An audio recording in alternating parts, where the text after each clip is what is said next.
You could say I have played a lot of Barbarian. I got 3 level 25s in the first beta, I got 7 level 20s in the second beta, and then in the full game, which we're currently on now, I have a level 100 in hardcore, one of the top like 300, thank you very much.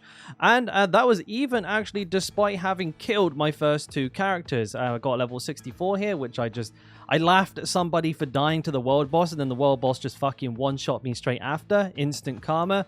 And then the second one was practically me just falling asleep at the keyboard. So, still made it. I have played, like I said, a little tiny, insy-weeny bit of Barbarian, but I'm not trying to brag about all the life that I don't have here. I'm just kind of trying to, you know, set the ambiance here, just let you guys know that you're talking to a literal Barbarian god, and that, no, I'm just kidding. Honestly, I'm just trying to let you know that I've obviously talked about this a lot, I've obviously thought about this a lot, and I just want to share my experiences with you, and hopefully help someone decide whether or not they're going to be playing this character, or just open up a discussion with other barbarians about the class and the things that we like and dislike about it.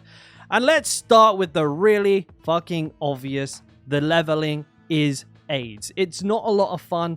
It's very clunky. We don't have a lot of resource, and our cooldowns are like an hour and a half long, right? So not very fun. If you're coming into Barbarian, expect your 1 to like 60 experience not to be super duper like amazing. And it's unfortunate, but like unless you've already completed the game with this like your second character or your third character, it's not so bad. But yeah, if you're coming in fresh, expect the Barbarian to be a little bit of a slog. After that, though, you are going to be picking up power quite quickly. This is probably one of the first benefits of the class, is that once you do hit the sort of start to tilt the other way, it's a pretty fast slide into powerful. And a lot of this comes from just how easy it is to gear our character. So taking a look at the gear of my character, I'm just going to use this as an example as we walk forward talking. The first thing that I really like about it is how hard we scale with a lot of this stuff. So like you hit a decent item, man, your power just goes fucking fires up, right? Really nice hard spikes of power per every, you know, single good piece of gear that you get. Also, a lot of the powers that you need to imprint your gear with, so legendary powers are like special enchants that you can have on your gear, you can actually get these from the Codex of Power, which is something you can populate by doing dungeons. Now, I'll just quickly show this for the reference of new players.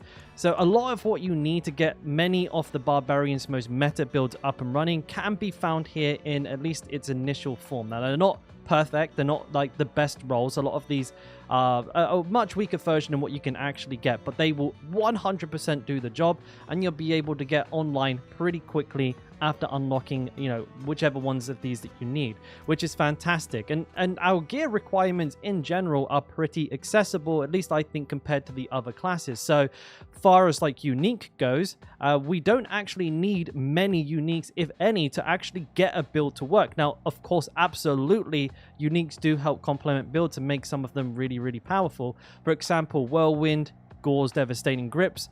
These give you a fantastic burst of damage, and Rage of Harrogath is probably the closest thing to a necessity because it helps reduce the cooldown on your shouts. Now, we'll talk about skills in a minute because shouts are OP. They're both a great and bad part of being a barbarian.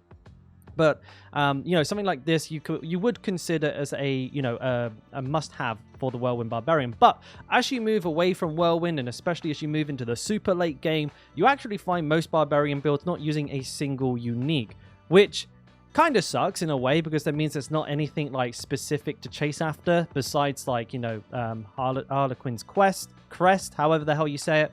And you know, you're very unlikely to see one of those anytime soon. So kind of sucks, but at the same time, it just means that our class is much more accessible. As far as like transference of gear sets to other builds as well, that is also really, really good. So you can kind of take that one set of gear, move from Whirlwind to Hammer of Ancients to Rend, and for the most part, you'll probably be like, you know, within like a 90% to like, I don't know, 95% efficiency with that gear for all of those builds. It's not going to be perfect. There are ways that you can kind of like, you know, pinpoint particular things to complement each spec, but you can get away with it. Like, for example, if I wanted to take this character as they are and just slap on a new pair of gloves, basically, and then just call myself a Hammer of Ancients Barbarian, I could do that, and I would still be clearing endgame content. Most of these stats will transfer over absolutely fine, right? And that is a very good part of the flexibility of our build, and that actually does carry over to our Paragon board as well. And anyone who's seen any build for the Barbarian. You've seen this fucking Paragon board about 1,000,000 times, but believe me, it's not very original. And you know, maybe there's one or two things that are changed. I mean, some people go up this way for a bit more defenses. Maybe you take some elite damage out, put some extra fury on, right? There's not a lot that changes between the builds or between people when it comes to this board. This is solved. This is kind of the best board practically for everything. And this is what you're just going to have to get used to using. It sucks for theory crafters. It sucks for build crafters.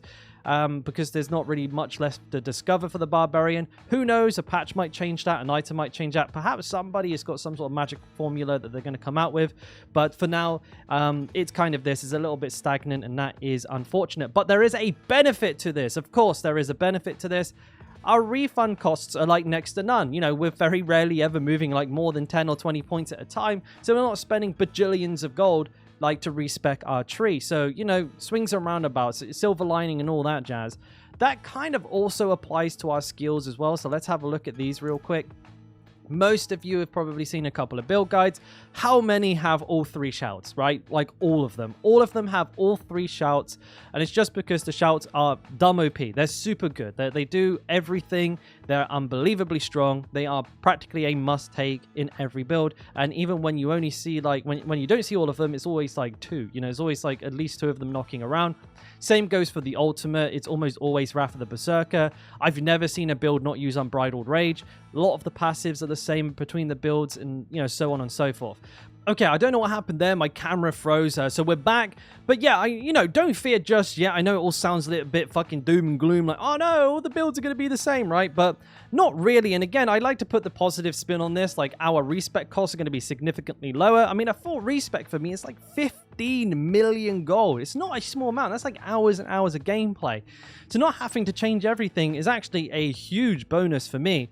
And ultimately, even if like the Paragon board, the talents underneath, you know, the things that are supporting a build, holding it up, are like, you know, not that different from one another. The builds themselves, they perform very differently, like in action. Hammer of the Ancients does not feel the same as Whirlwind. Even if you have the 3 shouts, right?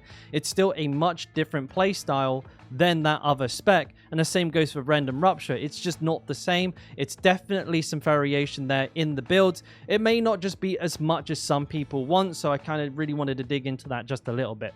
One thing that I failed to go into, and I just want to touch on in the video, is our passive. Now, it confuses a lot of people, which I think is worth noting. It's not as straightforward as I think a lot of people would like it to be, but it's pretty much a one and done thing. Once you understand it, you think, okay, I need X from Y, and then that's what you pick. So if you've got a lot of vulnerable damage, and you just pick the axe, you do extra vulnerable damage, right?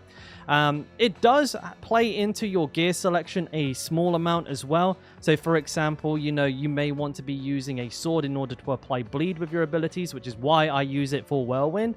Or if you're playing like a hammer build, then you're going to make sure that you're using hammers in your abilities, you know, to make sure you're getting the best use of them. You see, I'm using 2 one-handed swords here because the benefit of doing so is worthwhile, even if it does lower damage, because I'm not trying to get damage from that ability, but it does influence things a little bit. But it's not super exciting, and I wish it was explained a little bit better in game, because it's probably one of the #1 questions I get on my builds is why are you using the axe expertise if you're using a sword? And then there's other people that don't understand why I'm using like a sword when I have, like, you know what I mean? It's like it's all over the place. I feel like it confuses a lot of people, but for the most part, it does a pretty decent job. It's just not very exciting. And that's about everything about the class. I think I want to talk a bit about playing it in the end game, and that is just really where it comes alive. You know, the build is absolutely crazy at this level. Like, all of them are fucking nuts. Whirlwind is absolutely decimating world bosses, destroying dungeons, just going straight through everything without having to stop. Actually picking up loot is like slowing the build down significantly. Hammer of the Ancients hitting for like fucking 60 million or some stupid number like that, and just like one-shotting everything into the Shadow Realm. It's a very, very powerful class. If you're to ask me, is it meta? Is it strong? Yes, probably the strongest. And I'm not just saying that because I am a barbarian, right? And I like the class and it's the best class in the game, because it is. But It's also true that, you know, the Barbarian is the class that got most of the class first, like Uber Lilith kills, you know, tier 100 dungeons and stuff like that. Maybe not exactly the first, but way up. I mean, the first hardcore kill on Uber Lilith was definitely a Barbarian. World first hardcore was also a Barbarian. But yeah, I mean, you see what I'm getting at, right? It's a very, very, very powerful class if that matters to you. You know, the nerf bat does keep kind of coming our way, but there's nothing on the horizon, right? So we're probably okay for now. So would I recommend the Barbarian? Absolutely yes. It is 100% worth the early game struggles. The payoff is incredible. It's my favorite class. You know, I'm looking forward to playing this more and more and more and more.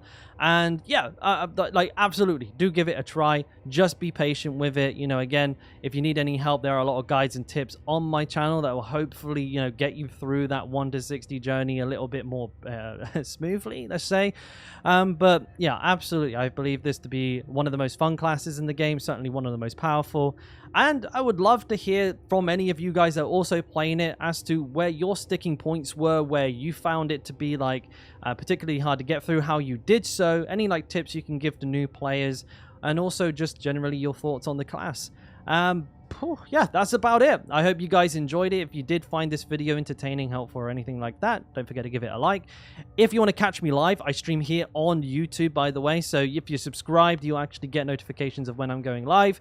And yeah, other than that, I guess the video's done. I'll wrap it up. Catch you later. Bye.